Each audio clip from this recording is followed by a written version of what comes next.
Witam wszystkich, zapraszam do kolejnego odcinka z cyklu Obsługa i funkcje radiotelefonu TID Radio TDH9. Pierwsza część za nami, dzisiaj druga, troszeczkę więcej, 3 rzeczy będę chciał pokazać. Pierwsza z nich to zmiana trybów pracy. Radiotelefon ma 3 tryby pracy: radioamatorski, normalny i GMRS. Pokażę, jak przełączać i co w każdym z tych trybów można znaleźć. Druga rzecz to będzie pokazanie analizatora widma, które jest też w tym urządzeniu, a o którym wcześniej tylko wspomniałem. I trzecia to funkcja programowania pamięci z powietrza, że tak powiem, czyli z innego radiotelefonu. Także zapraszam do obejrzenia. Ten radiotelefon ma 3 tryby pracy: radioamatorski, normalny i GMRS. Różnią się one tak naprawdę częstotliwościami nadawania. Reszta właściwie wygląda praktycznie tak samo. Jeżeli traficie taki radiotelefon w trybie amatorskim, no to nie będzie chodził na wszystkich częstotliwościach, zwłaszcza nadawczo, tak jak to robiłem przy testach. Aczkolwiek to, co widzieliście, i tak w tych testach pokazało, że poza pasmem nadawanie wiąże się, no po pierwsze z konsekwencjami prawnymi, po drugie z bardzo kiepskim sygnałem. W paśmie radioamatorskim mamy tylko tą część radioamatorską i GMRS. No jest to tryb tylko i wyłącznie dla Ameryki, bo u nich coś takiego istnieje, General Mobile Radio Service. No u nas tych częstotliwości nie można używać, także ten trzeci nawet nie będę w niego wchodził, zobaczycie, że jest, ale nie będziemy go używać. Zmiana trybu pracy wiąże się z utratą niektórych ustawień. Teoretycznie po takiej zmianie należałoby całkowicie radio zresetować, aczkolwiek mnie się udało tutaj w testach parę razy przełączać i tylko niektóre ustawienia potraciłem, a zakres pracy się powiększał. Dodatkowo, jeżeli wejdziemy w tryb normalny, czyli ten, który jest w tej chwili i który był cały czas podczas moich testów, czyli umożliwiający pracę w największym zakresie, tam pokazywałem, jeszcze raz to wejdę w to, w ustawieniach radia, czyli radio settings, mamy coś takiego jak 200, 300 i 500. Czyli jest to nadawanie powyżej 200, 350 i 500 i standardowo będziecie mieli to na off. Trzeba to sobie wtedy po przejściu przełączyć na on. Jeżeli z jakiegoś powodu chcecie, żeby tamte nadawanie funkcjonowało, co jak powiedziałem jest totalnie bez sensu i bezużyteczne. A teraz przejdźmy do tego, jak zmienić te tryby pracy. Wyłączamy radiotelefon i wciskając PTT i gwiazdkę, ten guzik tutaj, włączamy. I widzicie, pojawiło nam się 3 tryby: ham, normal, GMRS. Ham, czyli radioamatorski. No wciśnijmy jedynkę, czy zainicjować system ham. Data zostanie wymazana, dane zostaną wymazane, jest informacja. No i dajemy yes, sukces. I radiotelefon się uruchomił. I widzicie, to już zauważyłem i wcześniej, taki dziwny wyświetlacz się robi, ale chyba po przestawieniu albo po wyłączeniu, zaraz zobaczymy, wraca tutaj do normy i całość mamy. Już widzicie, wciskam guzik górny, który był do włączania GPS-a, już nie działa, czyli przypisanie klawiszy nam się zmieniło. W międzyczasie zmieniłem sobie podłączenie z normalnej anteny na sztuczne obciążenie, bo jak było słychać przed chwilą, jak nadaję, zwłaszcza dużą mocą tutaj z anteną, wchodzi to we wszystkie tu moje urządzenia i czasami troszeczkę głupieje. No więc jesteśmy w trybie radioamatorskim, mamy częstotliwość 144. No i tutaj nadawanie spokojnie chodzi. Zejdźmy kawałek niżej. Już na naciśnięciu PTT mamy sygnał, że tak powiem, odwołania i nadawać nie możemy. Maksymalna częstotliwość, na jakiej w paśmie VHF w tym trybie radiotelefon nadaje, to jest 148. Wyżej już nie. I w paśmie UHF minimalna częstotliwość jest 420. Maksymalna 450.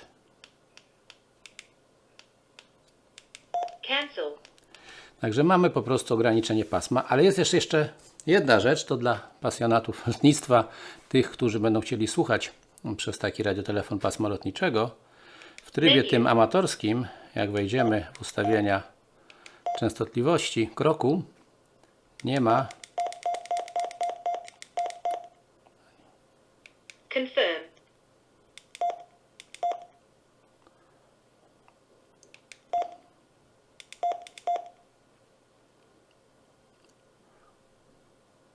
Czy jeszcze jakieś różnice tutaj są? Ja szczerze nie zauważyłem. Być może ktoś się bawił więcej i zauważył więcej różnic przy zmianie trybów. Ja tylko to, co tutaj pokazałem. Mówię, po tym wszystkim jest reset. Widzicie, wyświetlacz mi się gasi, mimo że był ustawiony, żeby palił się cały czas. Także teraz będę musiał wszystko ustawić.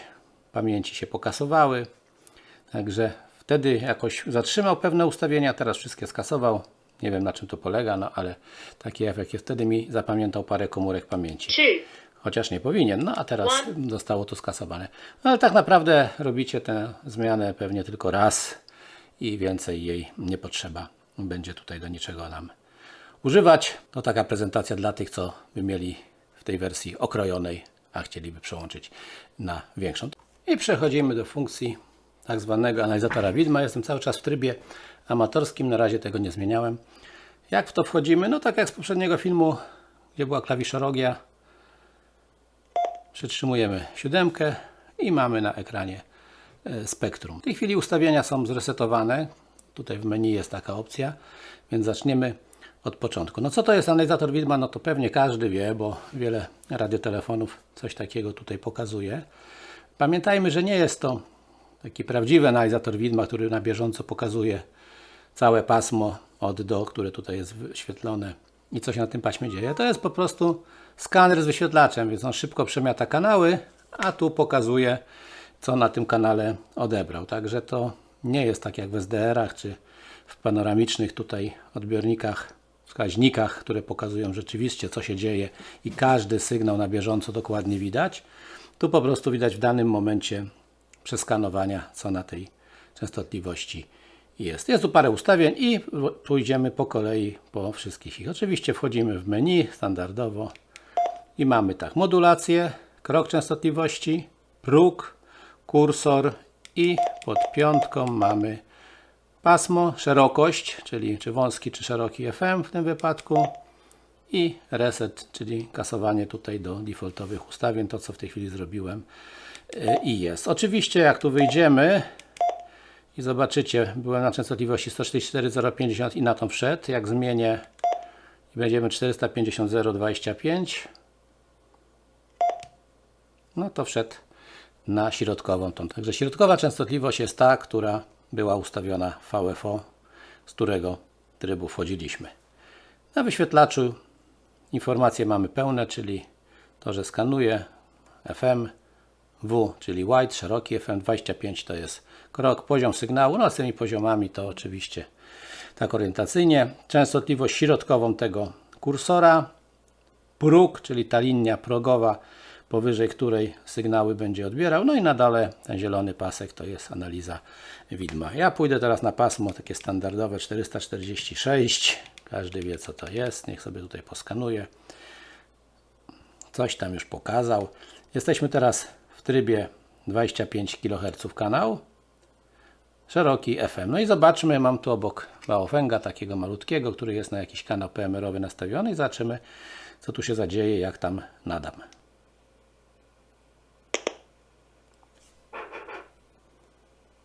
No coś pokazał, ale jako że ani szeroki FM, ani krok mu nie pasował, no to nie udało się pokazać. Zobaczmy na innej częstotliwości. O, teraz odebrał. Nie wiem, czy to jest ta częstotliwość konkretnie, bo taka dziwna trochę, ale on tak sobie dopasował. No i co my możemy tutaj zrobić? Możemy zmienić zakres przeszukiwania, możemy zmienić krok. Jak zmienimy krok, zmieni się zakres przeszukiwania. Widzicie w tej chwili, że przeszukiwany zakres jest 444 400 do 447 575. Jak sobie policzycie, no to jest 64 kanały, można powiedzieć, po 25 kHz i tak samo w drugą stronę, czyli cały ten analizator ma 128 punktów. I szerokość od do będzie zależała od kroku, jaki ustawimy. No i teraz sobie to sprawdźmy. Step, dajmy najmniejszy, 100 Hz. Confirm. No i widzicie 445 993, 446 006, czyli taki kawałeczek 6 plus minus 6 kg. Czyli właściwie jeden kanał, można powiedzieć, w tej chwili przesłuchuje. I jak tu będę nadawał tym radiem obok, no szum się zwiększył, ale sygnału jako takiego nie ma. Wejdźmy więc w tryb taki najbardziej pasujący do PMR, czyli no można dać 625, bo ono z takim krokiem chodzi. Confirm. I FM wąski. No bo to wszystko, Confirm. większość emisji chodzi w FM-ie wąskim. No i teraz mamy 445 600, 446 393. No i już widzicie, tam było 446 175, tu jest 446 181 25, czyli pasuje ten kanał do rozpiski PMR-owej. I weźmy jeszcze inny kanał. 446 0687 i pół. No czyli wszystko się zgadza, ładnie to odebrało, pokazuje nam poziom sygnału. Oczywiście ten wskaźnik centralny możemy przesuwać w dowolne miejsce, jak również możemy sobie wpisać częstotliwość z klawiatury. No i wpisałem pasmo w tej chwili lotnicze. Można tam zmienić na AM, bo tutaj wiadomo, że nam tego nie odbierze. Inny krok na przykład, czyli 833, którego chyba tam nie było. Teraz zobaczymy.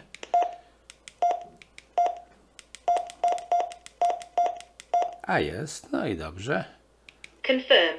Czyli ja ślepy, że tak powiem, nie zauważyłem. No i jesteśmy w tym trybie i śledzimy sobie pasmo lotnicze w FM-ie, a więc nie tak jak trzeba, więc jeszcze idźmy. Modulacja. Confirm. I zobaczymy, czy nam coś się tutaj odezwie. No jak słyszycie, coś się odezwało na tej częstotliwości i radio poszło dalej skanować po pozostałych kanałach, można powiedzieć, częstotliwościach. Zresztą tu widać na wskaźniku, jak on przemiata te 128 pozycji, czyli to normalny skaner jest z wyświetlaniem tego, co odebrał. Także działa. Co więcej, tu jeszcze mamy do ustawienia.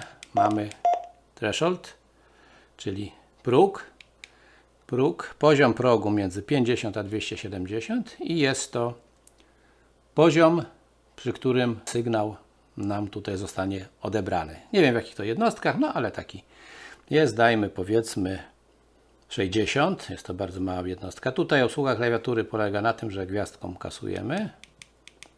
60. OK. Confirm.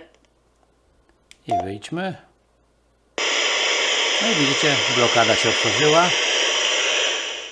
I ten poziomy wskaźnik przerywany zniknął. Bo to jest właśnie wskaźnik tego poziomu.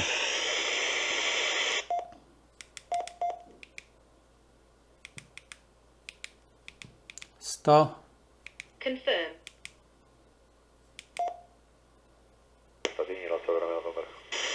No jeszcze jest za mały, bo blokada się nie zamyka. Czyli niejako to jest poziom squelcha, można powiedzieć.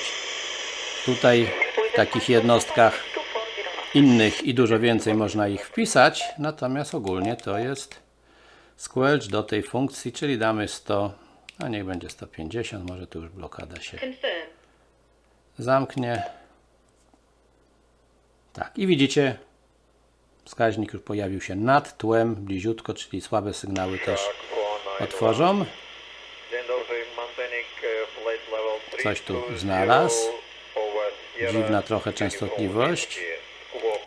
I ostatnia pozycja menu, kursor off, on. Czyli jak damy Confirm. off,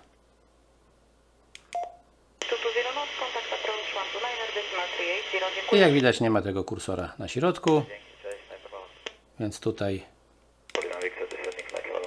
strzałką się nie przestawimy. Oczywiście inną częstotliwość możemy wpisać. To nic się tutaj nie zmienia. I no, teraz widzę, że już poziom szumów jest większy. Poziom tła większy niż nasz wskaźnik. Tutaj też coś. O, widzicie jak szaleje radio?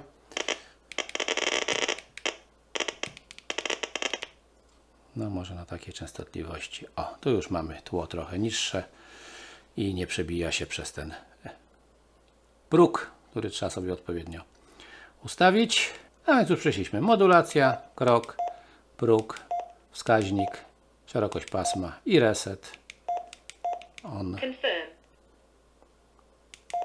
No i już wszystko tutaj wróciło do normy, łącznie z częstotliwością tą, z której wyszliśmy. Także mamy 25 kg szeroki FM i próg na poziomie bodajże 200, bo tak jest defaultowo ustawiony.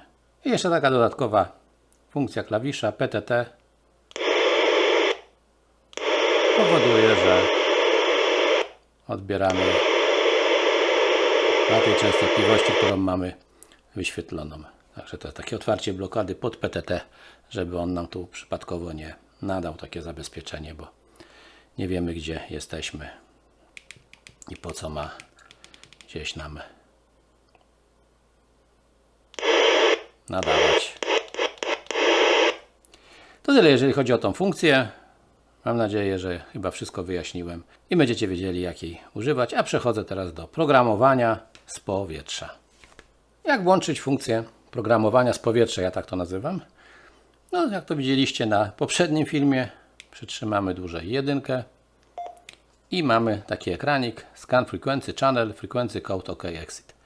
Co tu możemy zrobić? No w tej chwili niewiele, możemy wybrać sobie komórkę pamięci. Wszystko możemy zrobić w następnym etapie. Po prostu to radio w tej chwili zachowuje się niejako jako miernik częstotliwości i w tym momencie jak sobie nadam, nie sprawdzałem na przyrządach jaki jest potrzebny tutaj sygnał, żeby to zadziałało. Czy ten sygnał jest bardzo duży, potrzebny, czy mały. No to jest przewidziane do pracy tutaj radio przy radiu prawie. Włączam nadawanie na PMR-ze. No i widzicie, radio pokazało częstotliwość, kod, czyli CTCSS albo DCS. No i sukces, że dobrze odkrył.